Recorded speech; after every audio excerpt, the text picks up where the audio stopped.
Bonsoir à tous. J'espère que tout le monde m'entend. Pour l'instant, nous sommes un peu plus de 100. Exactement combien? 115 participants. Donc, on va attendre un petit peu parce qu'il y avait quand même 210 inscrits. Donc, on attend encore la petite minute. Il est 17h59. On attend la petite minute réglementaire pour les retardataires. Et puis, on attaque. J'espère que vous allez bien. En tout cas, merci à tous d'être présents.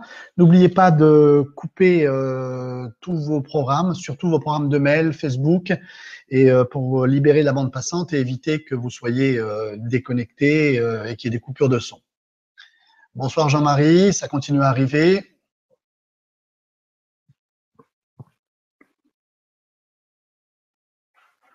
En tout cas, merci d'être là parce que c'est vrai que c'est une période de fête et on a pas mal de choses à faire tous. C'est pour ça qu'on va pas faire non plus une conférence qui dure 2 heures. On va essayer de faire au plus rapide.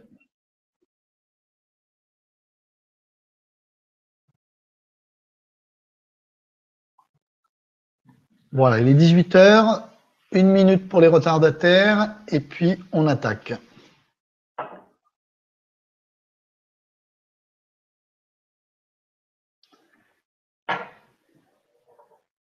Tout le monde voit la vidéo?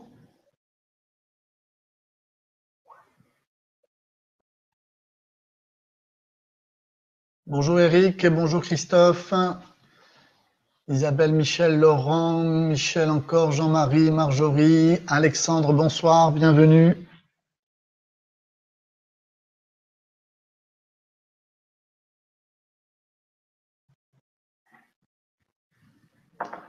Voilà, les inscriptions, les arrivées s'accélèrent. Jean-Marc, Magali, Christophe, Lydie, bonjour. Bonsoir.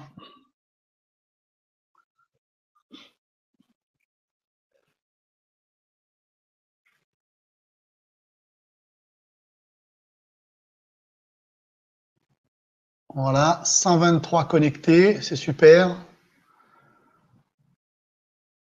Brigitte, bonsoir.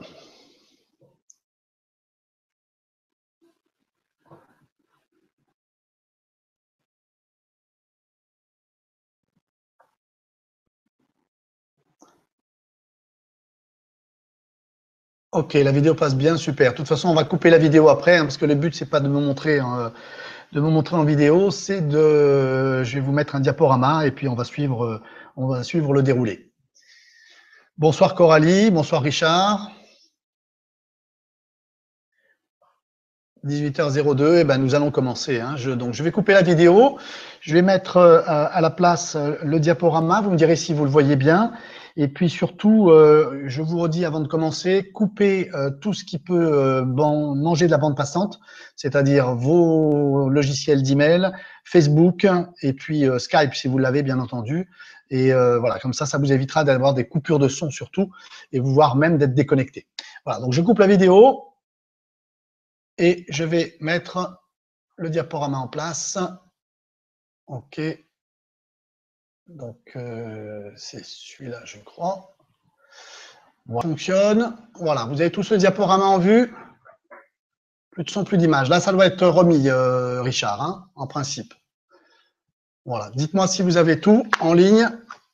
Le son plus le diaporama.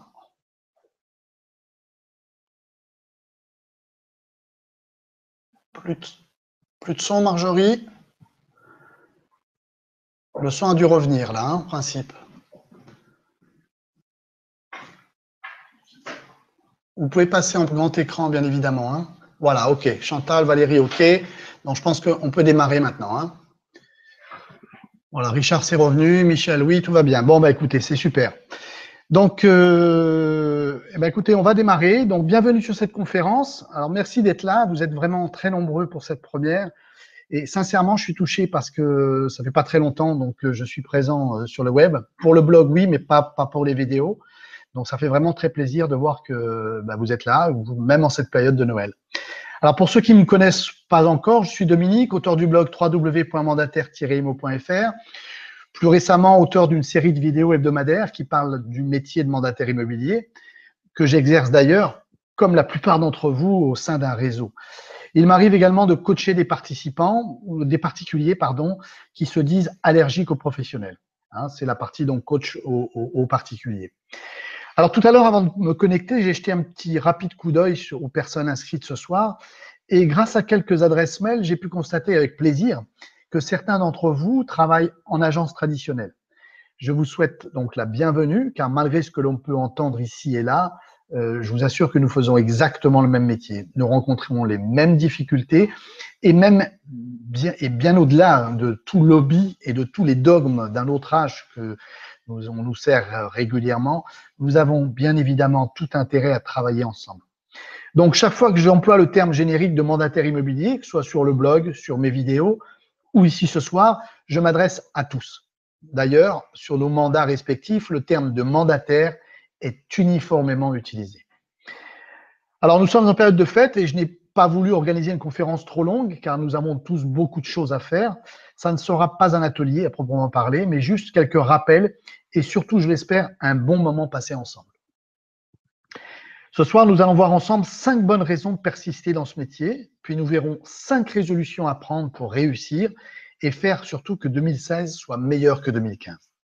Je vous montrerai qu'il existe différentes manières de travailler dans ce métier, car pour cela, je vous dévoilerai comment je travaille personnellement et comment j'arrive à gérer mon métier, mais également mon blog, le tournage des vidéos et à concevoir certains ateliers. Enfin, il y aura un petit cadeau pour vous, histoire de bien terminer l'année. Et puis, avant de nous quitter, si certains ont des questions, ils pourront les reposer via la zone de chat. J'y répondrai volontiers. Donc, on va passer à la diapo numéro 2.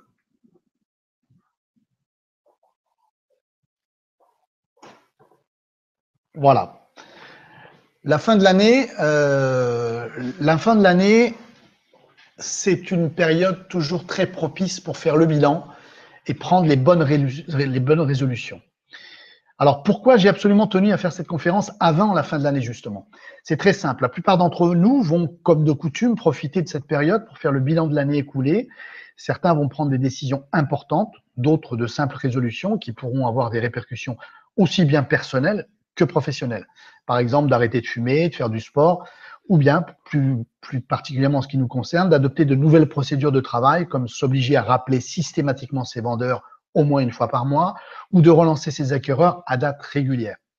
Et puis parce que aussi, au cours de cette année, j'ai reçu de nombreux mails de mandataires qui sont en difficulté, soit parce qu'ils se sentent complètement isolés, soit parce qu'ils angoissent à l'idée de se retrouver seuls face à des propriétaires qu'on leur décrit souvent comme retors et difficiles, soit parce qu'ils font face à des acquéreurs volatiles qui essaient parfois de les doubler, soit qu'ils doivent gérer des mandats trop souvent hors de prix du marché, ou qu'ils n'obtiennent pas assez d'appels.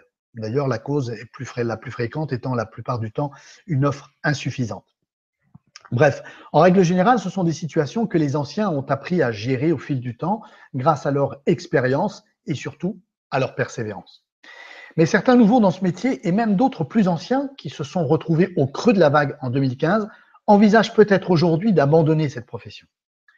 Alors, avant de leur laisser commettre l'irréparable, je voulais justement revenir sur notre métier et vous rappeler à tous, je dis bien à tous, car même nous, les vieux de la vieille, finissons parfois par oublier pourquoi nous l'avons choisi. Et par manque d'organisation, nous ne savons plus voir ni même profiter des avantages qu'il nous offre. Alors, pour établir notre bilan de l'année 2015, pour bien l'établir, établissez tout d'abord le bilan de vos actions avant même d'analyser les résultats. Rappelez-vous que c'est de vos actions que dépendent vos résultats. Et ce sont ces dernières qu'il faut changer pour pouvoir justement accroître votre réussite. Attardons-nous d'abord sur ceux qui pourraient quitter ce métier parce qu'ils sont nouveaux. Lorsque nous n'obtenons pas les résultats escomptés, la première réaction, c'est de trouver un ou plusieurs responsables, de tout remettre en question, à commencer par le modèle ou l'avenir même du métier, d'incriminer la crise, la concurrence et parfois même de remettre en cause l'efficacité de son propre réseau. C'est normal parce que on réagit plus ou moins tous comme ça, histoire de tourner la page en fait, d'effacer les galères de l'année passée, de pouvoir tirer un trait sans avoir à se poser d'autres questions, ou plutôt pour éviter de se poser les bonnes questions. C'est ainsi que nous sommes capables de balayer tout d'un revers de manche, de prendre des décisions qui parfois pourront avoir des conséquences sur notre vie future. Mais ce qui est plus grave encore à mes yeux, c'est que nous sommes capables de prendre ce genre de décision en méprisant totalement notre investissement passé, en oubliant la réflexion qui nous ont, enfin les nombreuses réflexions souvent, qui nous ont amenés à nous lancer dans ce métier, d'abandonner tous nos rêves de réussite et tout cela sur le seul fait que l'année écoulée n'aura pas été celle que l'on espérait. Peu importe les raisons ou les excuses que vous pouvez invoquer, il existe certainement des solutions. Avant de prendre une décision aussi importante que celle de renoncer et d'abandonner tout le travail déjà accompli, j'aimerais vous inviter à réfléchir à plusieurs choses. Tout d'abord, pour les débutants, d'après vous, à quel niveau êtes-vous sur le chemin de la réussite? En êtes-vous au début, au milieu, aux trois quarts? Faire demi-tour est-il vraiment la bonne solution? Un simple panneau indicateur ou une bonne carte vous montrant la bonne voie à prendre ne vous suffirait-il pas pour atteindre votre objectif? Pour les plus anciens maintenant, avez-vous essayé de vous organiser autrement? Si vous pensez avoir trop de choses à gérer en même temps, avez-vous pensé à vous spécialiser? Uniquement dans le neuf, par exemple, ou dans l'ancien, ou encore uniquement en vendant des terrains. Au moment de faire votre bilan, prenez votre temps et surtout soyez honnête envers vous-même. Comme en comptabilité, un bilan est une chose sérieuse. Il faut tout répertorier et tout analyser. Avez-vous réellement mis toutes les chances de votre côté pour réussir? Vous êtes-vous organisé de manière efficace? Avez-vous fait tout ce que vous auriez dû faire? Lorsque vous avez rencontré des difficultés, avez-vous essayé de les résoudre ou les avez-vous fui? Avez-vous demandé de l'aide autour de vous, aux membres de votre réseau, à vos collègues ou à votre coach, si vous en avez un? Ce qui peut arriver de pire dans ce métier, c'est de s'isoler, car c'est un métier qui est paradoxal. Nous sommes autonomes, nous sommes indépendants, mais nous avons grandement besoin des autres pour tenir le cap et continuer à avancer. Car que vous soyez nouveau dans ce métier ou que vous ayez quelques années de bouteille, une chose est sûre, c'est que nous traversons tous des tempêtes et nous avons beau être seuls responsables à bord, il est bon de faire quelquefois appel aux gardes-côtes pour nous guider et nous remettre sur la bonne route. Si vous saviez le nombre de vieux loups de mer qui exercent ce métier depuis des années et qui, à propos de mes vidéos hebdomadaires, me disent « merci pour cette piqûre de rappel », alors qu'il s'agit en fait, pour la plupart d'entre elles, de sujets qu'ils connaissent parfaitement et qu'ils ont appris au tout début de leur activité. C'est bien la preuve que pour suivre sa route seule, peut mener à se perdre en mer, soit subir des dérives qu'il faudra à un moment ou à un autre corriger pour arriver à bon port. Alors revenez sur cette année 2015 en faisant un stop sur chacune de vos difficultés. Qu'avez-vous fait pour les résoudre? Avez-vous réagi au bon moment? Avez-vous cherché de l'aide auprès de ceux qui auraient pu vous aider? Il vous reste un peu plus d'une semaine avant le début de l'année pour faire le véritable bilan de vos actions pour l'année écoulée. Donc, profitez de cette occasion, réfléchissez bien et faites un bilan honnête. Alors, voyons les 5 bonnes raisons pour persister. Vous l'aurez certainement compris, ne comptez pas sur moi pour dire que le départ des uns fera de la place aux autres. Sans vouloir polémiquer, je reste convaincu du contraire. Nous devons être nombreux et efficaces si nous voulons changer la vision de nos clients sur ce métier. Donc, voyons maintenant ces 5 raisons. La raison numéro 1, c'est l'indépendance. Pour avoir pratiqué plusieurs activités dites indépendantes tout au long de ma vie, je peux vous assurer que celle de mandataire immobilier est de loin celle qui offre le plus d'indépendance au sens propre du terme. Dès lors que vous faites votre travail dans les règles et le respect de la loi, aucune hiérarchie ne peut vous imposer quoi que ce soit. Vous n'avez pas de stock, vos frais fixes sont réduits au strict minimum, un téléphone, votre assurance RCP, la voiture et la redevance mensuelle. C'est pour moi un gros avantage au regard d'autres professions dites indépendantes que j'ai eu l'occasion d'exercer, comme par exemple celle de commerçant, où on a son loyer de local à payer, son stock de marchandises à gérer, son crédit fournisseur et celui de ses clients à gérer également, des jours d'ouverture à respecter et plein d'autres choses. Je peux vous assurer qu'à ce niveau, on ne peut plus vraiment parler d'indépendance.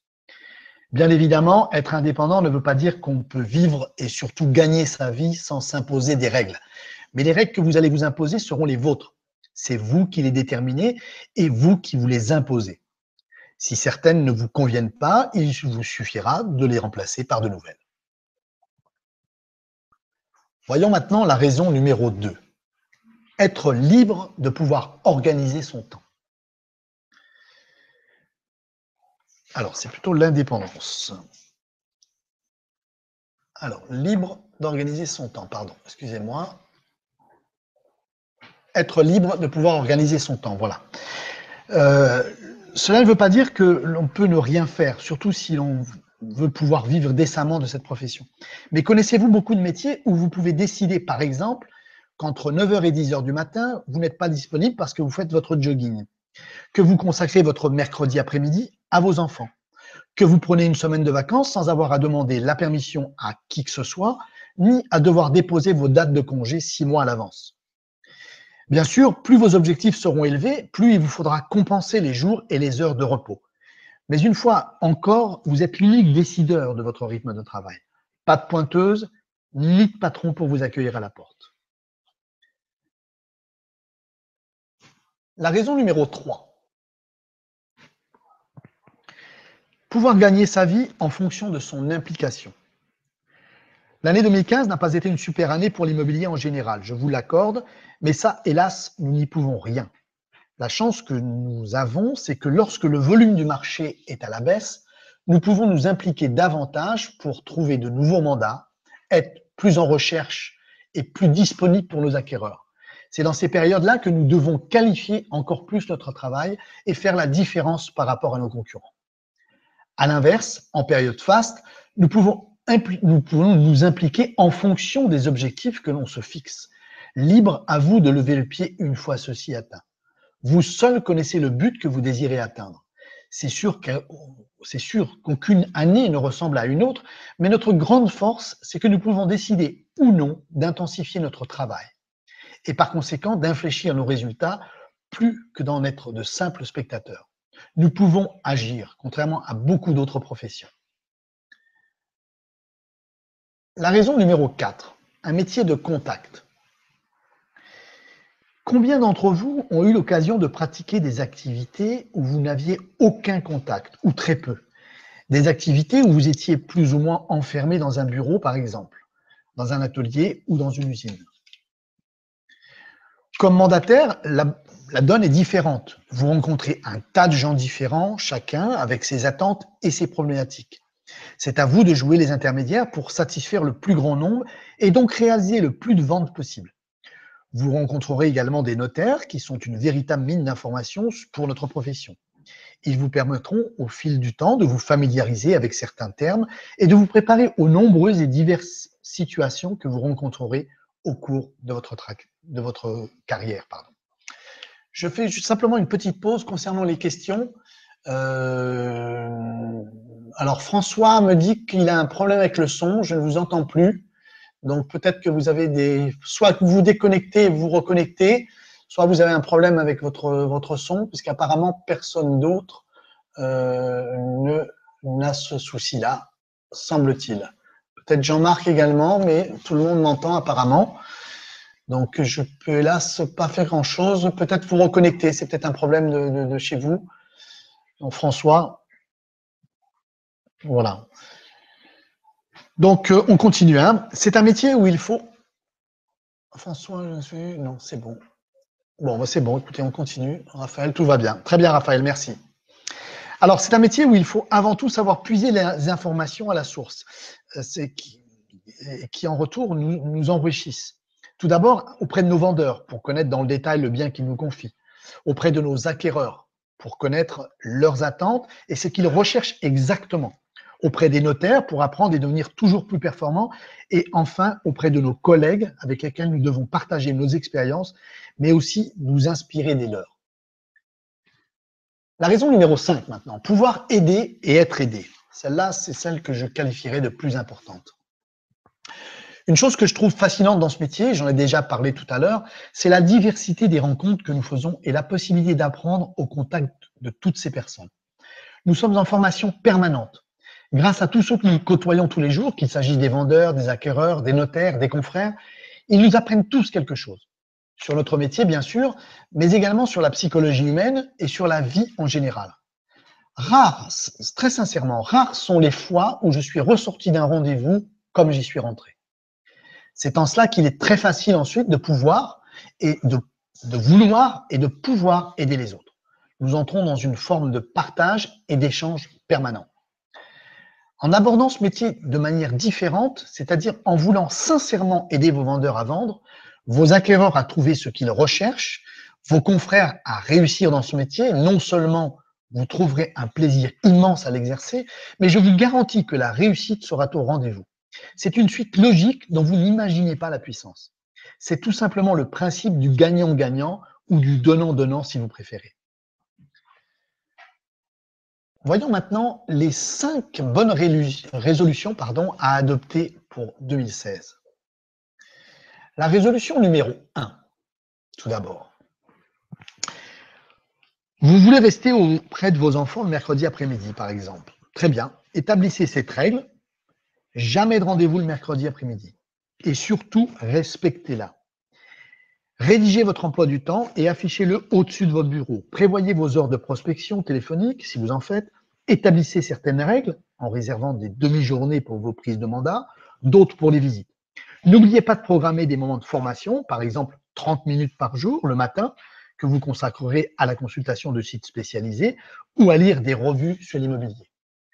Certes, nous dépendons également de la disponibilité de nos clients, mais avec un peu d'habitude et d'expérience, vous arriverez facilement à leur imposer vos règles.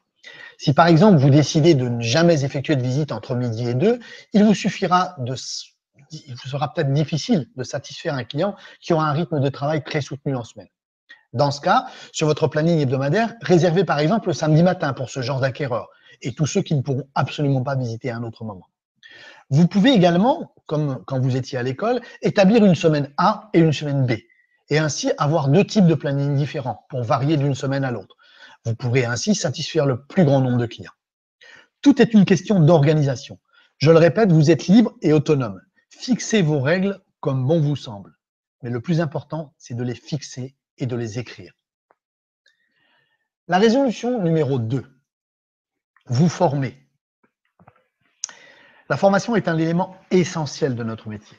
Même si, comme je l'ai dit tout à l'heure, nous apprenons sans cesse grâce à nos vendeurs, nos acquéreurs et tous les gens que nous côtoyons, il est essentiel de pouvoir se former. Si votre réseau ou votre agence organise des formations, assistez-y sans modération. Une autre chose importante, c'est de pouvoir participer à des réunions et d'échanger avec d'autres professionnels, soit des personnes de votre propre réseau et pourquoi pas avec d'autres. Certains vont me dire que dans ma région, personne ne se côtoie, il n'y a rien organisé. Eh bien justement, pourquoi l'initiative viendrait-elle toujours des autres? Et si vous organisiez vous-même quelque chose? Je vous invite vraiment à contacter les autres mandataires de votre... peu importe le réseau auquel ils appartiennent, contactez-les, faites le premier pas, je vous assure, et essayez d'organiser des réunions. Alors forcément, on ne va pas se rencontrer toutes les semaines, mais ça peut être des réunions tous les 2 mois, tous les 3 mois ou tous les mois même. Faire un repas, prendre un apéritif ou un simple café permet vraiment d'échanger et de s'enrichir auprès des autres. Je répète, le risque le plus grand dans ce métier, c'est vraiment de s'isoler et de se retrouver seul. Et on sait que beaucoup d'abandons sont dus à ça, en fait. Alors, la résolution numéro 3. Établir votre propre process de travail. Dans les grandes lignes, bien évidemment, nous savons tous ce que nous devons faire lors d'une prise de mandat, par exemple, lorsqu'un acquéreur nous contacte pour visiter tel ou tel bien. Après une visite, le reporting, la relance, les visiteurs. Mais dans la pratique, nous agissons tous différemment. C'est ce que j'appelle le process. Prenez un temps pour écrire votre propre process et surtout, mettez-le noir sur blanc. Après la prise de mandat, je fais telle ou telle chose. Je rappelle le propriétaire au bout de X jours. Je lui transmets un compte-rendu de visite par écrit. Je l'appelle ou je le rencontre. Après une demande de renseignement, j'envoie tel document, je rappelle au bout de tant de temps. Idem avec vos acquéreurs. Après une demande de renseignement, pareil, déterminez vraiment votre process par rapport à ça. Vous leur envoyez, en général, on leur envoie une documentation, on n'a pas forcément toujours le numéro de téléphone, mais voilà, si on a leur numéro de téléphone, on les rappelle derrière. Je les relance par email pour savoir s'ils sont toujours en recherche. Ça, il s'agit des acquéreurs. c'est pas la peine de traîner je dirais une flopée d'acquéreurs derrière vous et de devoir d'essayer de les contacter ou de renvoyer des emails s'ils ont trouvé le bien qu'ils cherchaient. Autant d'actions répétitives qui doivent être systématiquement appliquées et que je vous encourage à noter avec rigueur. La résolution numéro 4, également très importante à mes yeux. Lorsque vous vous rendrez à votre prochain rendez-vous mandat, essayez de vous y rendre sans a priori. N'anticipez pas sur la surestimation du bien que vous allez découvrir, ni sur le fait que le vendeur pourrait juger vos honoraires trop élevés, ni que vous serez certainement la énième agence à proposer vos services. C'est avant tout, et ça c'est très important à comprendre, c'est avant tout votre attitude et ce que vous pensez sincèrement, mais également la raison pour laquelle vous venez rencontrer votre vendeur qui feront la différence. C'est exactement sur ce mode de fonctionnement qu'est basé l'atelier prise de mandat que j'ai réalisé dernièrement. Réfléchissons ensemble un instant. Si votre interlocuteur perçoit que vous êtes là uniquement pour lui faire signer un mandat, mettez-vous un instant à sa place. Comment peut-il vous faire confiance? Comment peut-il vous considérer différemment des autres? Vous ne parlez absolument pas le même langage. Sa problématique à lui, et croyez-moi, il n'y a que ça qui l'intéresse, c'est de vendre son bien. La vôtre, c'est de prendre un mandat. D'après vous, le plus souvent, qu'entendent vos vendeurs lorsque vous êtes devant eux? Un de plus qui a la meilleure visibilité. Un de plus qui est le plus fort que les autres et qui veut que je lui signe un mandat. Ou encore, un qui veut que je baisse mon prix pour pouvoir toucher ses honoraires rapidement et qui se moque que je perde de l'argent. Forcément, ce n'est pas le sien. Alors je vous en conjure, oubliez vos honoraires, oubliez votre portefeuille, tout cela de toute façon est induit.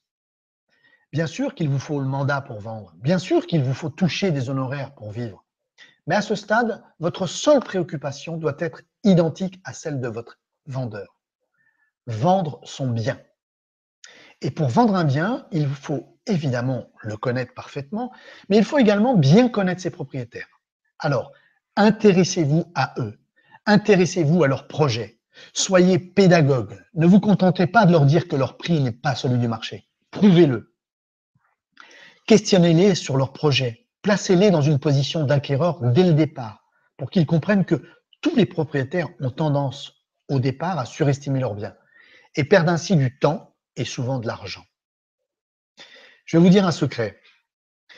Vous saurez que vous êtes vraiment dans cet état d'esprit le jour où vous vous surprendrez à spontanément féliciter et dire que vous êtes très heureux pour lui à un de vos vendeurs qui vous annonce qu'il vient de vendre son bien en direct.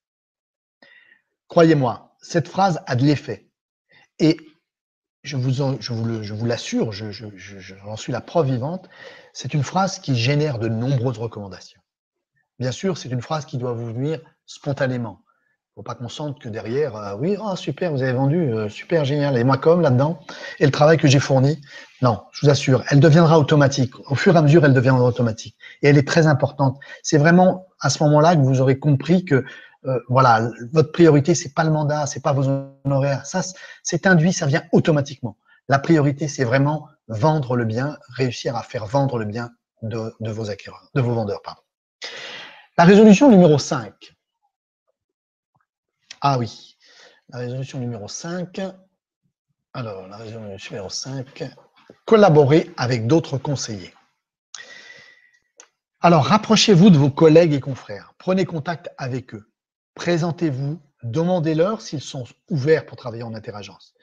Il m'arrive également d'en contacter certains lorsque je m'aperçois qu'ils détiennent le même mandat que moi, histoire de nous mettre sur la même longueur d'onde et sur la nécessité de faire pratiquer une baisse de prix par le propriétaire, par exemple. Proposez des rencontres régulières.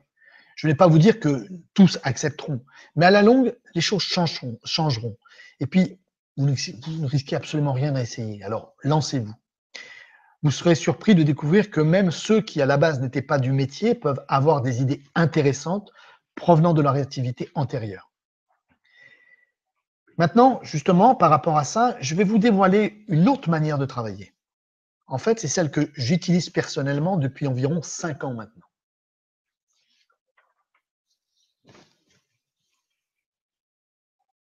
vous allez voir, cela rejoint un peu mes propos de tout à l'heure. On me demande souvent comment j'arrive à gérer le métier de mandataire, écrire, tourner et monter des vidéos et parfois coacher des particuliers. Tout d'abord parce que je me suis fixé des objectifs en rapport avec la disponibilité de chaque activité et puis parce que j'ai décidé de travailler d'une manière différente, tout simplement en m'associant avec un autre mandataire.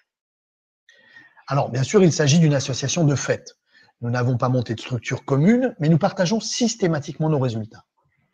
Au début, nous étions tous les deux dans le même réseau, chacun apportant ses compétences. Mon collègue photographe professionnel et moi plutôt attiré par le marketing et la mise en place d'outils informatiques. Nous sommes très complémentaires et les clients apprécient beaucoup cela. Sans compter qu'avec certains propriétaires, mon collègue passe mieux, avec d'autres, c'est l'inverse. Il préfère s'adresser à moi. Au début 2015, nous avons pensé qu'il serait plus efficace, donc après plus de 4 ans de collaboration, nous avons pensé qu'il serait plus efficace que nous travaillions tous les deux dans 2 réseaux séparés, sans rien changer à nos habitudes. Donc maintenant, aujourd'hui, lorsque nous rentrons à mandat, nous rencontrons les vendeurs à 2, et une fois notre façon de travailler bien expliquée et bien argumentée, nous n'avons aucune difficulté pour entrer un mandat sur chacun de nos réseaux. Effectivement, je le reconnais, là, plus question d'exclusivité. Mais ce n'est vraiment pas un souci. Le bénéfice de ce mode de travail est très simple. Premièrement, obtenir la confiance de nos propriétaires qui sont surpris de voir que dans cette profession, on peut aussi s'entendre entre collègues de différents réseaux. Nous avons 2 avis, nous sommes 2 à donner notre avis pour l'estimation et nous ne sommes pas forcément toujours d'accord. Hein. Il arrive qu'on ait des avis divergents, donc c'est à l'un ou à l'autre de convaincre l'autre. Les propriétaires ont bien sûr leur bien qui est réellement mis en valeur. Notre discours, notre intérêt et notre but sont communs avec celui du propriétaire, vendre son bien. Nous mettons à leur disposition des outils qui nous différencient. Nous avons une disponibilité plus grande pour les visites, par exemple. Notre visibilité sur Internet est bien sûr accrue. Alors, accrue, attention, ne veut pas dire qu'elle est doublée. Même si nous avons le mandat en double réseau et que nous avons 2 parutions, pour moi, ce n'est pas doublé, car nous sommes tous visibles au même endroit. Mais le fait que nous rentrions les mandats ensemble nous permet de gérer cette double parution, en proposant des textes différents, des photos à la une également différentes, une cohérence au niveau des surfaces et des autres renseignements divers. Alors, le jour où une offre d'achat est faite, nous passons les ventes sur notre réseau à tour de rôle et nous partageons toujours nos honoraires. Peu importe l'origine du mandat ou celle des acquéreurs, les honoraires sont répartis à 50-50. Alors bien sûr, il faut bien s'entendre avec son collègue, mais je vous assure que ce n'est pas difficile et tellement plus confortable dans le travail de tous les jours. Au départ, nous ne nous connaissions absolument pas. Je ne voudrais pas que vous pensiez que c'était un ami d'enfance et que voilà, non, il y a encore 5 ans, nous ne nous connaissions absolument pas. Et l'accueil que m'a réservé mon collègue, la première fois où j'ai demandé à le rencontrer, ne laissait vraiment absolument rien présager de bon pour la suite. Pourtant, aujourd'hui, et depuis presque 5 ans maintenant, nous travaillons ensemble. Cela pour vous dire que pour vous aussi, vous pouvez envisager ce genre de collaboration, ou en inventer d'autres. Cela fait également partie du grand avantage d'être indépendant et libre de choisir comment nous voulons travailler. Alors réfléchissez. Peut-être est-ce également la solution pour vous. Travailler en binôme, de façon totale, comme c'est notre cas, ou en partie seulement. À vous de choisir, à vous de proposer à vos collègues. Je marque une toute petite pause, le temps de changer de diaporama.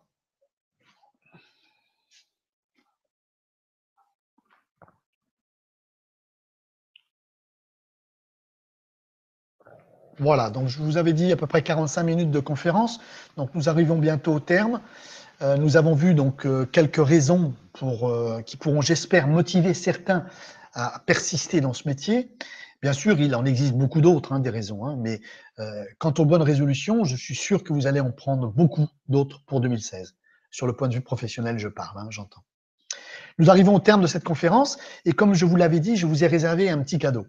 Comme vous le savez, j'ai mis récemment en ligne un atelier prise de mandat. C'est un atelier que vous pouvez suivre sur une plateforme de e-learning.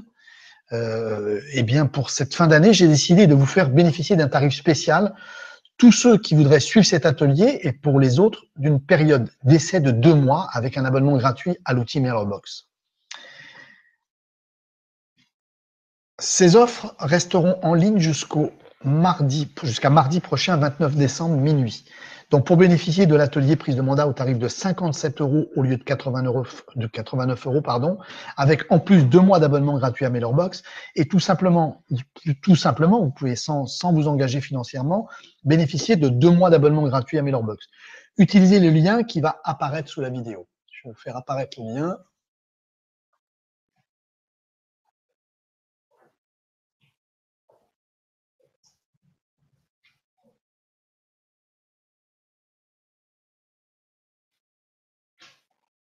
Voilà, le lien a dû apparaître sous la vidéo. Voilà, donc vous pouvez utiliser le lien. Mais bon, ne vous inquiétez pas, dès demain, dès la fin de la conférence, vous allez recevoir un premier mail avec le lien, et de demain, un nouveau mail avec le replay de la conférence pour ceux qui sont arrivés en retard ou ceux qui ont dû partir avant la fin. Ce que je peux vous promettre, c'est que d'autres ateliers verront le jour en 2016 et que j'organiserai d'autres conférences sur différents sujets. Maintenant, si certains ont des questions, vous pouvez me les poser. Pour ça, je vous invite à utiliser le chat situé à droite de la vidéo. J'y répondrai avec plaisir, bien sûr, si ce sont des questions qui ont un rapport avec cette conférence. Si c'est trop technique, on ne passera pas des heures à répondre. Mais voilà, si vous avez des questions à me poser, si je peux y répondre, ça sera avec plaisir. Donc, je vous laisse me poser des questions. Pour les autres qui nous quittent maintenant, je vous souhaite d'excellentes fêtes de fin d'année.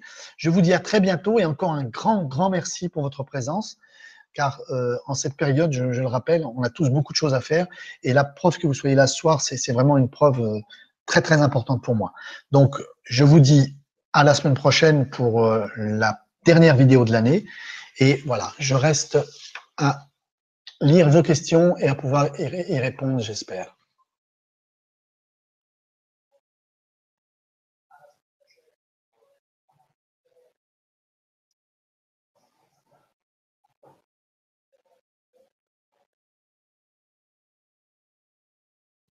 Alors, merci beaucoup, à bientôt, bonne soirée, bonne fête, merci. Merci Pierre.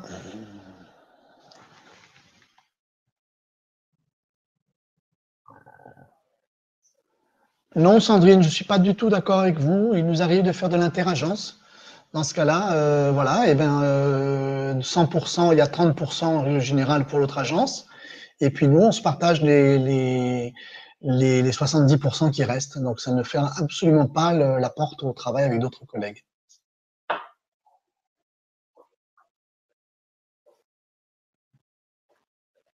Alors, Mailbox, Christophe, c'est un outil de partage de documents. Euh, c'est un outil collaboratif en fait, hein, qui permet de partager des documents. C'est-à-dire que vous emmagasinez. Je vous invite. Enfin, le plus simple, c'est vraiment de vous rendre sur le site hein, www.mailorbox.fr. Vous allez avoir 2 vidéos. Une première vidéo qui est une vidéo d'intro, et puis une seconde vidéo sur les fonctionnalités de Mailbox. Tout est vraiment très bien expliqué. Et voilà, vous allez pouvoir comprendre vraiment le fonctionnement de Mailbox. En tout cas, c'est un outil qui a été plébiscité par certains notaires, puisque avant de créer Mailbox, je l'utilisais d'une autre manière empirique. Et voilà, donc je vous invite vraiment à vous rendre sur Mailbox, c'est là où vous aurez vraiment le plus de renseignements. Alors, merci Léonard. Pas de questions, mais écoutez Léonard, je vous souhaite de très bonnes fêtes de fin d'année et puis je vous dis à très bientôt.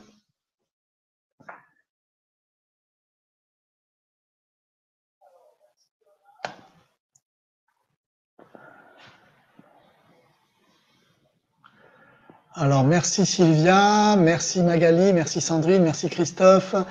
Alors, lorsque vous prenez un mandat avec votre collègue, vous prenez 50% des honoraires, même si votre confrère effectue la vente et qu'il était à l'origine du mandat. Oui, Romain, tout à fait. Ça, c'est la règle. C'est-à-dire que peu importe, même peu importe l'origine du mandat, peu importe l'origine de l'acquéreur, c'est 50-50. Hein, donc, il n'y a pas de... Voilà, c'est vraiment un partage complet. Je remonte un peu sur les questions.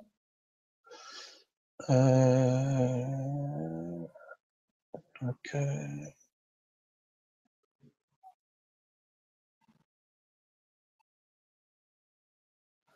Est-ce bien vu alors est-ce bien vu en tant que mandataire de s'adresser à une agence pour alors je lis la question de Denis. Bonsoir Dominique, tous les réseaux ne jurent que par le mandat exclusif. Quel est votre avis sur ce diktat? Oui, très bonne question Denis. Oui, effectivement, c'est une question, ça fera l'objet d'ailleurs d'une conférence à part entière, parce que j'ai un avis un petit peu plus modéré que les diktats effectivement de certains réseaux sur ce sujet-là, parce que souvent j'ai l'impression qu'on envoie au casse-pipe des gens qui veulent absolument des mandats exclusifs, qui arrivent parfois à obtenir des mandats exclusifs, mais enfin, bien souvent, c'est pas un cadeau. Donc, ça peut s'avérer, je dirais même que ça peut s'avérer être un véritable poison. Mais ça, on en discutera. Il y aura des conférences en 2016 là-dessus, et voilà, ce sera avec plaisir que je débattrai. Est-ce bien vu en tant que mandataire de s'adresser à une agence pour collaborer? Oui, tout à fait, Olivier. Aucun problème. Enfin, personnellement, à mon niveau, je ne sais pas si d'autres rencontrent des problèmes. J'ai jamais rencontré de problème à ce niveau-là. Une double exclusivité peut-elle être légèrement envisagée dans le cadre d'une association telle que la vôtre? Je pense pas. Juridiquement, ça tient pas la route, hein, Christophe. Après, ça peut être non. À mon avis, ça tient pas la route. Ou alors, il faudrait faire une exclusivité et mettre à l'intérieur du mandat une dérogation pour tel mandataire. Ça me paraît assez compliqué. Et puis, sincèrement, j'en vois pas trop l'intérêt. Jamy, vous faites partie de quel réseau? Bah écoutez, ça, je suis désolé, c'est très facile à savoir, mais je vous le dirai pas sur cette conférence. J'ai pris pour parti de jamais dévoiler le réseau auquel j'appartiens, en accord d'ailleurs avec mon réseau lui-même. Donc voilà, c'est très facile de savoir à quel réseau j'appartiens, mais on n'est pas là pour faire de la pub de tel ou tel réseau. Brigitte, merci à vous pour vos vidéos et bonne fête. Merci Brigitte. Jean-Marc, bonjour. J'ai eu l'occasion de rencontrer plusieurs personnes cette année, fortuitement à chaque fois, qui sont absolument hostiles aux agences et refusent par principe de passer par elles. J'en ai eu le sentiment que c'était répondu. Est-ce le cas? Des agences. Alors, Jean-Marc, je ne comprends pas vraiment votre question. Est-ce que vous voulez dire que ces gens refusent de passer par les agences et veulent exclusivement passer par les mandataires?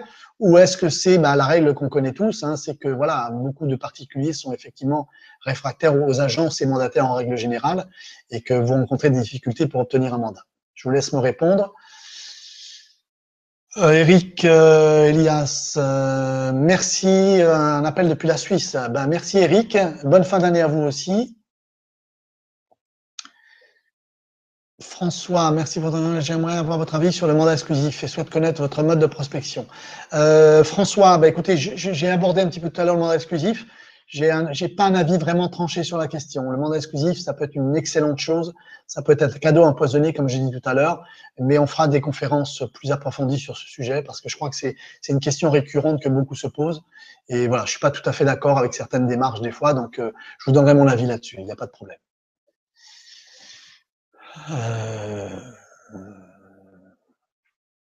Ok. Comment faire accepter à un propriétaire une baisse de son net vendeur? Très très bien, très bonne question Richard. Oui, c'est effectivement une question assez récurrente aussi.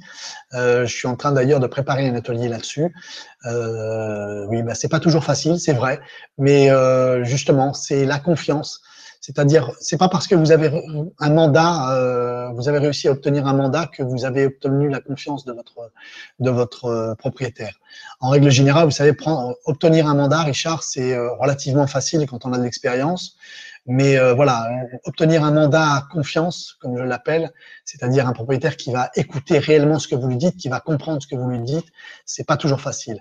Donc ça se gagne justement en adoptant je dirais des attitudes différentes lors des prises de mandat et surtout, voilà, en vous rapprochant, en vous intéressant énormément à votre vendeur. Là, ça sera également l'objet d'ateliers différents. Où peut-on trouver plus d'infos sur MailerBox? Pierre, eh bien Pierre, pas de problème. Pour trouver des infos sur MailerBox, je crois que vous m'avez mis votre adresse mail, donc je vous enverrai un mail. C'est très simple, vous tapez www.mailerbox.fr et vous avez deux vidéos, comme je disais tout à l'heure. Une première vidéo qui vous indiquera une vidéo un petit peu de présentation, mais surtout la seconde vidéo que vous trouverez sur le lien fonctionnalités. Et là, vous trouverez vraiment l'utilité de MailerBox. Et puis, je suis de toute façon à votre disposition. C'est très facile de me joindre par l'intermédiaire du blog ou autre. Vous pouvez toujours me questionner, m'envoyer un email ou même me donner vos coordonnées pour que je puisse vraiment vous éclairer s'il y a des choses que vous ne comprenez pas. Alors, Christian, doit-on prendre tous les mandats qui se présentent ou être sélectif? Risque de voir. Bon, ça, on l'a déjà répondu, Christian. Effectivement, c'est également un autre débat. Prendre tous les mandats, non, je suis pas pour. Malgré que je sais que beaucoup d'autres vous diront qu'il faut prendre systématiquement tous les mandats. Mais non, moi, je suis pas pour prendre tous les mandats. Quand ce sont des mandats qui sont absolument pas au prix, je suis contre la prise de mandat. Donc ça aussi, on en discutera. Ça aussi, ça fera l'objet de mandat. Alors Jean-Marc, vous répondez par rapport à ce qu'on disait tout à l'heure, réfractaire à tout, effectivement. Alors donc ça c'est également un problème lorsqu'on a des vendeurs qui sont réfractaires à tout professionnel en fait. Bah, je dirais voilà, soit que vous arrivez effectivement à les convaincre, mais c'est pas toujours facile. Le fond du problème n'est pas forcément là. Ça peut être aussi des gens qui sont trop sollicités, ils en ont marre, donc ils finissent par adopter cette attitude. Mais voilà, dans ceux qui sont réfractaires au début, lorsque vous leur posez la question ou lorsque vous les contactez, bah, vous apercevrez qu'il y en a beaucoup qui, je veux dire, toujours pareil, en gagnant leur confiance, vous arrivez à les faire changer d'avis. Voilà, le tout, c'est de les rencontrer. Effectivement, le plus difficile dans ce métier, c'est de réussir à rencontrer les gens. Mais une fois que vous avez rencontré, logiquement, c'est ce que j'explique sur l'atelier prise de mandat. Logiquement, si vraiment vous faites votre travail comme il faut, si vous êtes vraiment professionnel, vous arriverez à leur faire changer d'avis. Alors, Olivier, comment doit-on procéder pour collaborer avec une agence? Pour collaborer avec une agence, c'est que vous avez un bien qui peut intéresser leurs acquéreurs, donc c'est eux qui vont vous contacter. Sinon, s'ils ont un bien qui vous contacte, il suffit de les appeler. Là, une fois de plus, il faut pas se dégonfler. Ils vont pas vous manger, donc vous les appelez, vous leur dites voilà, vous avez un bien qui correspond, j'ai un acquéreur, est-ce que vous êtes ouvert à l'interagence? S'ils vous répondent non, écoutez, vous laissez tomber, vous les cataloguez comme personne non grata. Et puis, s'ils vous disent oui, voilà, le tout, c'est que vous ayez fait d'abord une découverte acquéreur qui soit vraiment bien faite, que vous soyez sûr, Olivier, que vos acquéreurs ont le financement. Ne faites jamais visiter un bien d'une autre agence si vous n'êtes pas certain du financement de vos acquéreurs. Parce que là, c'est le meilleur moyen pour vous griller. Et après, vous aurez énormément de difficultés à pouvoir refaire de l'interagence avec ces gens-là. Alors, voilà, encore plein de questions.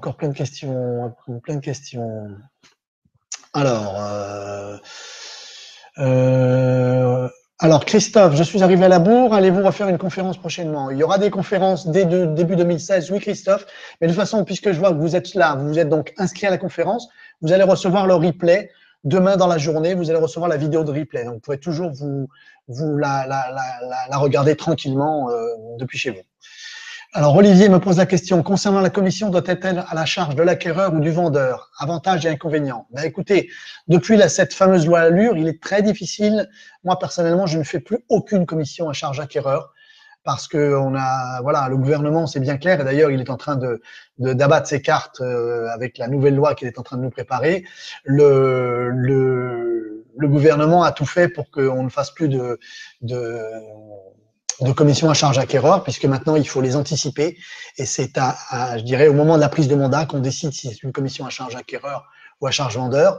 Et le problème étant que si on décide de faire une charge acquéreur, eh bien nous sommes obligés de notifier dans nos annonces le montant de notre commission. Donc, je trouve pas ça tellement éthique. Donc voilà, moi aujourd'hui personnellement, je ne fais plus aucune vente à charge acquéreur. C'est bien dommage pour mes acquéreurs, mais voilà, c'est pas de ma faute, c'est la faute de nos chers politiciens.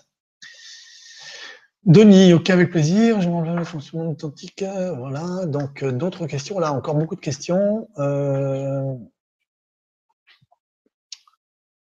Ok, en tant que mandataire, que pensez-vous du mandat de recherche? En tant que mandataire, que pensez-vous du mandat de recherche? Le mandat de recherche, c'est une très bonne chose, à condition qu'il soit exclusif.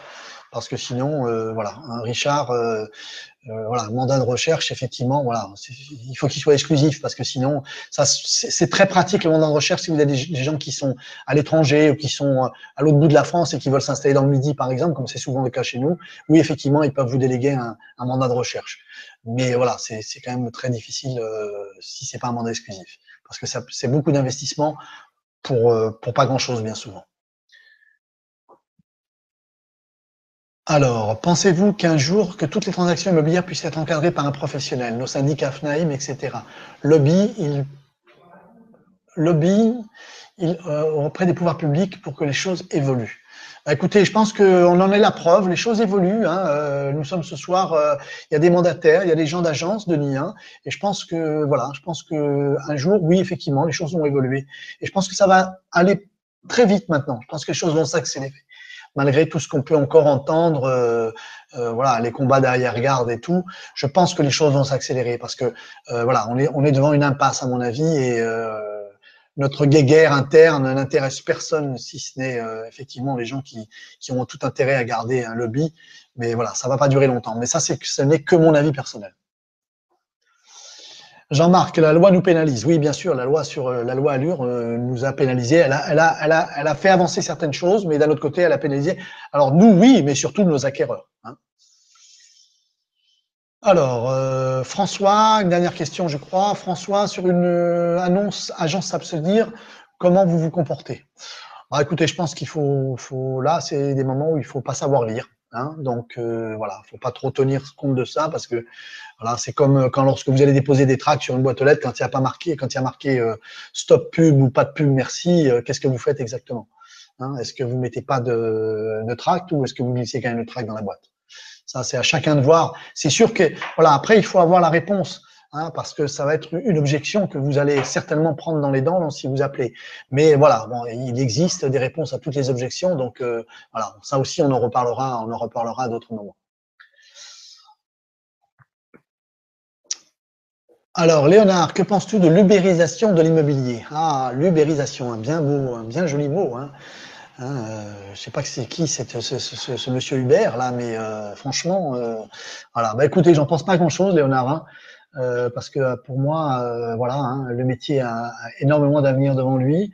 Je vous dis, comme je disais tout à l'heure, il faut surtout que voilà, on finisse par s'unir avec les agences et que voilà, on puisse travailler main dans la main, qu'on prouve que notre profession est une vraie profession, hein, qu'on soit mandataire ou d'ailleurs ce soir il y a certainement beaucoup de mandataires qui sont issus du milieu de l'immobilier traditionnel, même certains, j'en connais, j'en ai vu passer, qui ont la capacité d'être agents immobiliers à part entière et qui sont là ce soir. Donc c'est bien la preuve que le métier évolue et qu'il va falloir à un moment ou à un autre que tout ça explose pour recréer quelque chose de plus sain.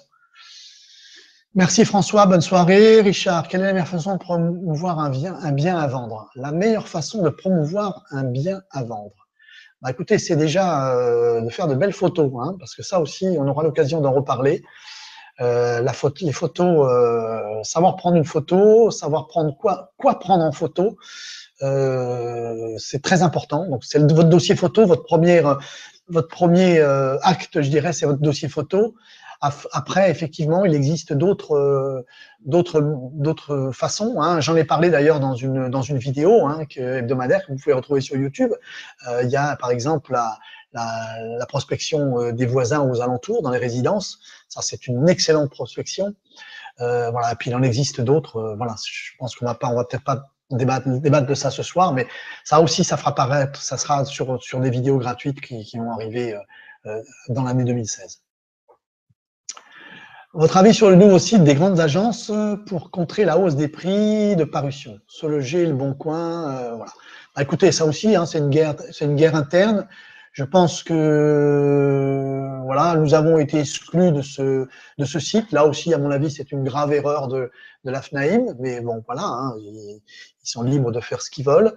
Voilà, je pense que le site, c'était justement un bon moment et une bonne occasion que nous avons manqué de nous réunir et de faire le contrepoids par rapport à des sites comme Le Bon Coin, effectivement. Donc, et d'offrir vraiment une offre de professionnels et exclusivement de professionnels. voilà, bah écoutez, ils ont choisi de faire autrement. Donc voilà, j'ai pas d'avis pour l'instant sur ce site. Vous savez, plutôt que d'avoir un avis sur ce site, je pense qu'il faut attendre la réaction de Sologer et de Boncoin parce que, à mon avis, ils ont encore quelques ressources qui pourraient bien nous dévoiler au courant 2016. Merci Denis, bonsoir. Merci. Que pensez-vous de l'impact de Facebook sur les ventes ou la notoriété? Bah, écoutez, c'est grandissant, Jean-Marc. Hein, Facebook est grandissant. Je pense pas qu'il y ait réellement aujourd'hui de ventes qui se fassent grâce à Facebook. De la notoriété, oui, certes. Mais voilà, je pense que ça arrive chez nous et il va falloir encore un petit peu de temps. Mais voilà, il faut rester comme dans tout nouveau modèle. Il faut rester présent, il faut rester en veille et il faut l'utiliser. Voilà, hein, même si c'est pas d'un très très grand rapport aujourd'hui, il faut l'utiliser. Mais il faut pas louper le coche. Merci Richard, bonne soirée. Que pensez-vous de l'exclusion des mandataires par bien ici? Bah écoutez, je viens d'en parler, un géant. Hein. Donc voilà, hein, je crois qu'il n'y a pas grand-chose d'autre à dire. Dommage, dommage. Christophe, très bonne année 2016. Eh bien, merci. Écoutez, hein, je crois qu'il n'y a plus de questions. À Bruno, lors d'une transaction, l'acquéreur prend bien en charge des honoraires de l'agent, car il achète avec... Alors attendez, hein, donc pourquoi ne pas écrire en charge d'acquéreur sur le mandat? Lors d'une transaction, l'acquéreur prend bien en charge les honoraires de l'agent car il achète avec les honoraires d'agence inclus. Pourquoi ne pas écrire? Bah, écoutez, c'est la loi Allure hein, qui nous oblige systématiquement à noter effectivement, lorsque vous signez le mandat, à préciser que vous êtes en charge acquéreur. Et à partir de ce moment-là, vous êtes tenu et obligé d'indiquer vos honoraires sur votre annonce. Alors, si ça ne vous gêne pas d'indiquer le montant de vos honoraires sur vos annonces, pas de problème. Je sais qu'il y a eu des vérifications de la part de la répression des fraudes, mais voilà, je crois que voilà, moi je suis pas pour, personnellement, je suis pas pour noter mes honoraires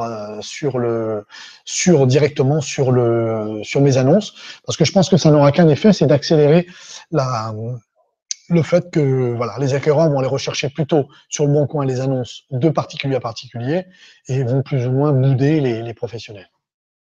Même s'ils savent, je veux dire, intrinsèquement, ils savent bien qu'effectivement, ils payent une commission d'agence. Mais voilà, de l'avoir écrite avec le montant, ça peut en gêner plus d'un et qui va aller voir ailleurs, en fait. Alors, merci Christophe, bonne fête à vous également. Olivier, qui paye vraiment la commission à la charge du vendeur? Voilà, bonne question, bonne question. Ça aussi, c'est un long débat, ça, hein, où vous allez entendre les deux sons de cloche. Je pense que celui qui paye les honoraires, logiquement, si vous avez bien fait votre travail, c'est le vendeur. Parce que voilà, si vous accordez sa confiance, il est prêt effectivement à inclure les frais d'honoraires.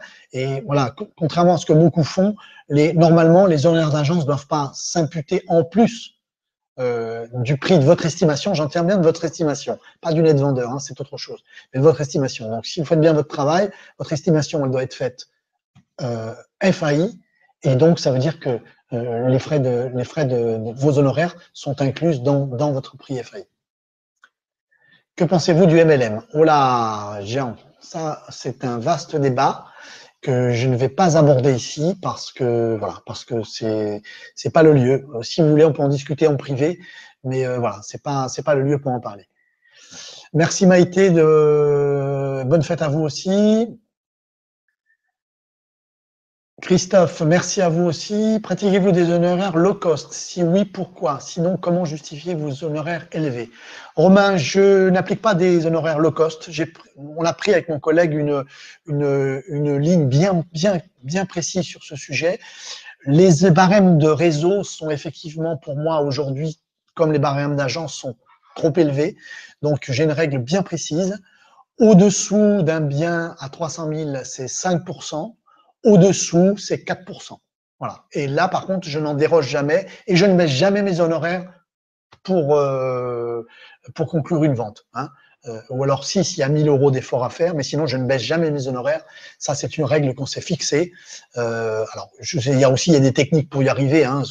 Je vous les donnerai aussi dans des vidéos. Il y a des techniques pour arriver à ne jamais baisser ses honoraires vis-à-vis de ses vendeurs. Hein. Mais on en discutera plus tard. Alors, quel est le montant du mandat le plus faible que vous ayez effectué lors de votre carrière? Le mandat le plus faible. Alors, le mandat le plus faible, qu'est-ce que vous voulez dire, Jean-Marc? Le montant de mes honoraires ou le montant de la vente? Je vous laisse me répondre. Merci Marjorie, bonne soirée. Merci Bruno, bonne soirée. Jean-Marc, que pensez-vous de la vidéo pour les présentations de vente? Alors la vidéo, Jean-Marc, pour les présentations de vente, oui, ça peut être quelque chose, mais c'est énormément de travail. Pour pratiquer la vidéo, c'est énormément de travail. Moi, personnellement, je pratique la vidéo pour tous mes biens, enfin pour une grande partie de mes biens, mais pas une vidéo comme vous devez l'entendre, Jean-Marc, parce que si je m'abuse, je crois, je sais pas si c'est vous, mais il me semble que j'ai vu des vidéos que vous avez réalisées. Et voilà, c'est un travail monstre et qui n'a pas forcément les retombées adéquates. Moi, j'ai choisi un autre format. Si vous voulez en discuter avec moi, il n'y a pas de souci, on peut en discuter en privé. Mais la vidéo à proprement parler, c'est énormément de travail pour, je pense pas, voilà. Alors, bien sûr, si vous avez des biens à 2 millions d'euros, aucun problème. Allez-y, Franco, faites une vidéo. Investissez même dans un drone, il n'y a pas de problème. Hein, j'ai personnellement, je pense notamment à un bien que j'ai en Haute-Corse.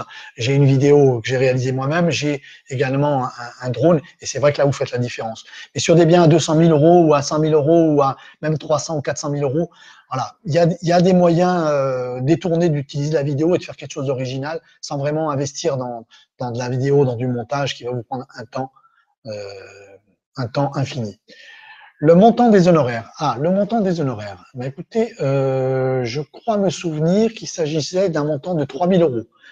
Voilà, mais c'est une condition, c'était très particulier en fait, parce que le propriétaire avait également l'acquéreur en direct et je savais que si je tapais du poing sur la table, j'étais pas en position de force. Ça s'était passé dans des conditions un peu particulières.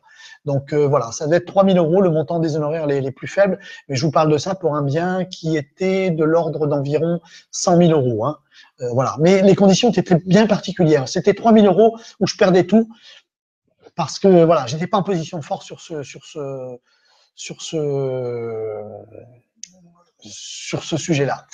Jean-Marc, j'aurai plaisir à discuter avec vous pour différents sujets. Pas de problème, Jean-Marc, vous pouvez m'appeler. Il y en a beaucoup qui m'ont déjà appelé. Appelez-moi, vous me laissez un message si je réponds pas parce que je travaille aussi, hein, donc je suis souvent en clientèle.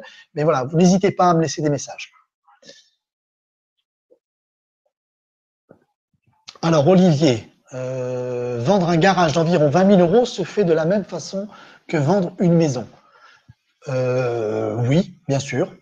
Bien sûr, je vois pas de différence. Hein, voilà, vous n'allez pas avoir un dossier photo important.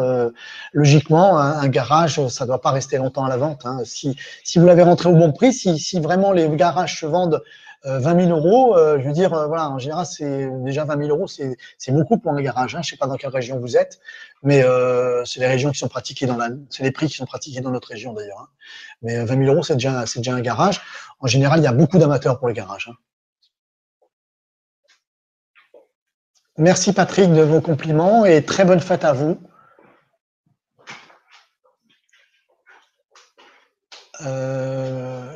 Appliquez-vous un forfait en dessous d'un certain seuil.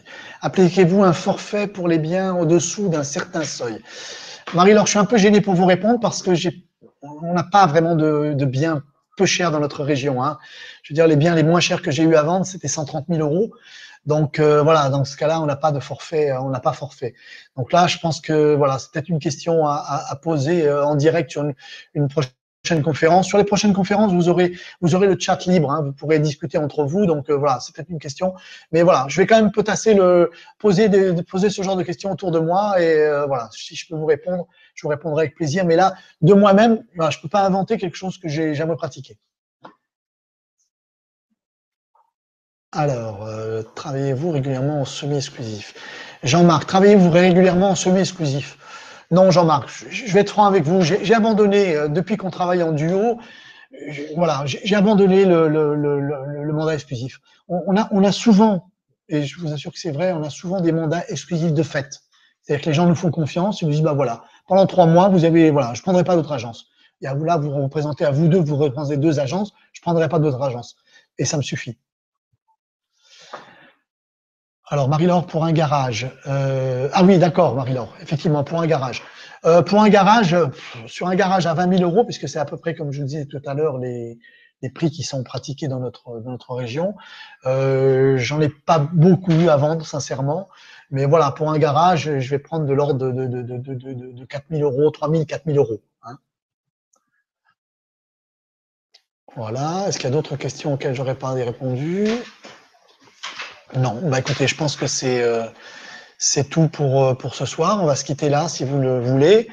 Je vous souhaite vraiment, vraiment de très bonnes fêtes. J'aurai l'occasion de m'adresser à vous une dernière fois avant la fin de l'année sur la vidéo de la semaine prochaine, qui sortira donc mardi et mercredi, ce qui sera la dernière vidéo de l'année. Votre présence vraiment m'encourage à continuer, et donc on va continuer. On va faire des ateliers, on va faire des conférences gratuites, d'autres qui seront malheureusement payantes, donc c'est que c'est le nerf de la guerre. Hein. Je passe beaucoup de temps et il faudra donc qu'il y ait des conférences payantes. Mais voilà, il y aura beaucoup, beaucoup, beaucoup de gratuité. Merci à vous. Comment t'assures-tu? Alors une dernière question, après je coupe. Manu, comment t'assures-tu de capacité financière de tes acquéreurs? En général, voilà, la première des choses, c'est que j'exige déjà au moins une préétude, hein, qu'ils aient au moins un document de la banque, qu'il y ait une simulation de la banque. Donc ça, c'est déjà la preuve que si leur conseiller a accepté de faire une simulation, il y a déjà quelque chose, dans le tuyau, on va dire. Et puis, il y a une astuce pour passer. Je ne pourrais peut-être pas vous la donner ici en public, mais il y a une astuce pour ça, c'est d'avoir un courtier avec qui vous vous entendez très bien et de diriger systématiquement vos acquéreurs vers ce courtier. Et lorsque vous avez un compromis sur lequel vous ne voulez pas vous engager sans être sûr de la faisabilité et de la fiabilité de votre client, bah, c'est de passer par ce courtier et de dire à vos clients, voilà, passez aussi, ça vous engage à rien, passez aussi avec ce courtier qui va vous faire une préétude. Peut-être que vous risquez d'avoir une meilleure offre que par votre banque. Et puis, ben voilà, ce que je voudrais pas vous dire, c'est que voilà, le courtier, en général, vous passe un petit coup de fil, il vous dit, vas-y banco, ces gens-là, c'est du béton, fais attention, ça passera jamais. Voilà. Et voilà, c'est une petite astuce que je vous donne ce soir. Alors Jean-Marc, est-ce que les Corses sont accueillants pour les gens du Nord? Les Corses sont accueillants malgré tout ce qu'on peut dire pour tous, hein, les gens du Nord comme les gens du Sud, les gens de l'Est, de l'Ouest. N'hésitez pas à venir nous rendre visite. En tout cas, je dis à tout le monde, si vous passez par la Corse, ça sera avec plaisir que je boirai un café avec vous. Donc surtout, n'oubliez pas de me passer un petit coup de fil en me disant, voilà, je serai là de telle semaine ou tel jour. Et voilà, ça sera un très très grand plaisir qu'on se rencontrera. Patrick, petite dernière, faites-vous partie d'un réseau particulier ou êtes-vous indépendant? Mais non, je fais partie d'un réseau comme vous, un réseau public sur lequel vous êtes peut-être même déjà inscrit ou un réseau tout à fait ce qu'il y a de plus normal. La seule chose, c'est que voilà, pour faire ce que je fais ce soir et ce que j'avais décidé de faire, voilà, j'ai prévenu ce réseau justement que je voulais être complètement indépendant et ne pas avoir de barrière. Et le réseau auquel j'appartiens joue vraiment le jeu et me laisse entièrement libre de toutes mes actions et de tout ce que je peux dire. Voilà. Et je dirais même qu'à certains moments, il m'aide également, il me donne son avis et ce qui m'est de très très grande utilité. Et voilà, j'en profite pour les remercier ce soir publiquement, même si je cite pas leur nom, ils se reconnaîtront. Voilà, bonsoir Nadia, bonsoir Béatrice. Jean-Marc, c'était une façon de faire les courtiers. Voilà, Jean-Marc, c'est effectivement la meilleure façon de faire les courtiers. Bonne fin d'année à vous, Jean-Marc.